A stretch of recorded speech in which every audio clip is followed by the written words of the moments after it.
One day, Thomas was at the quayside of a small village. Fish were being loaded into his cars. The work took a long time. The fishermen were using old equipment, and Thomas was worried. "I'm going to be late for Henry at the docks. He won't like this. Please hurry up." Thomas was rudely interrupted.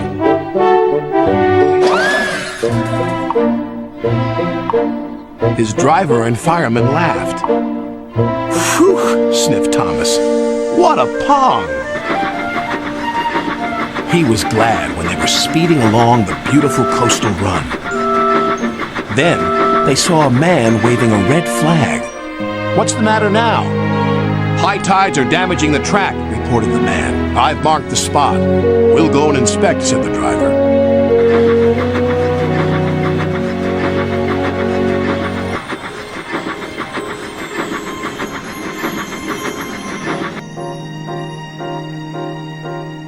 "It would be dangerous for heavy engines like Henry," agreed the driver. "But for Thomas, it's safe enough." The guard left a red oil lamp by the damaged track to warn engines. "When we get to the docks, I'll tell them to close the line."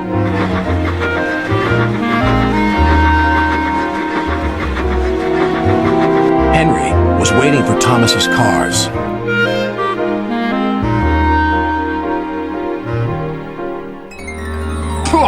You're late, and that smell is making me ill. "It's the fish," replied Thomas, "and there's danger on the rails. That's why we're late." Ha! You're the only danger on the rails, Thomas. Now stop wasting time and get your cars hitched to my train. Thomas's driver and fireman were in the yardmaster's office when they heard Henry's whistle.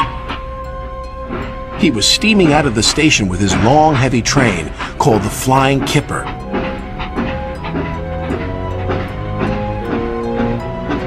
"What route is Henry taking tonight?" asked the driver.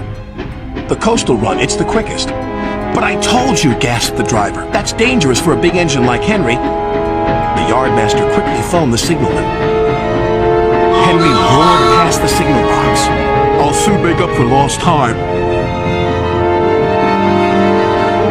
The signalman couldn't hear the warning.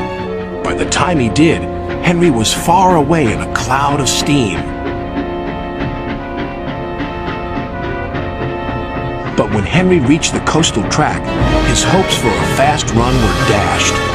Fog floated everywhere. I can't see, cried Henry, nor could his driver.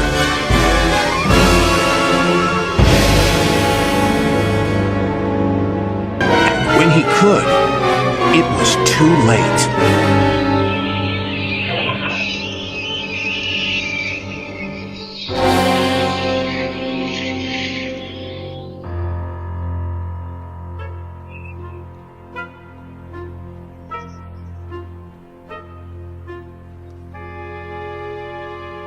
As soon as the tide was high enough, Henry was craned out of the water.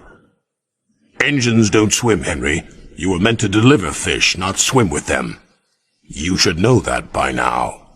Yes, sir. I'm sorry, sir. When Henry arrived at the docks, Cranky the Crane looked down on him. My, Henry, I expect you'll have some fishy tales to tell. But take my advice, have a long hose down first. But there was worse to come. Look, they've caught all this fish and a green whale, too. It's not a whale, it's a monster. Henry was most upset.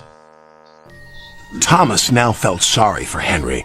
Come on, your driver says it's time for a nice washdown. Then you'll feel much better.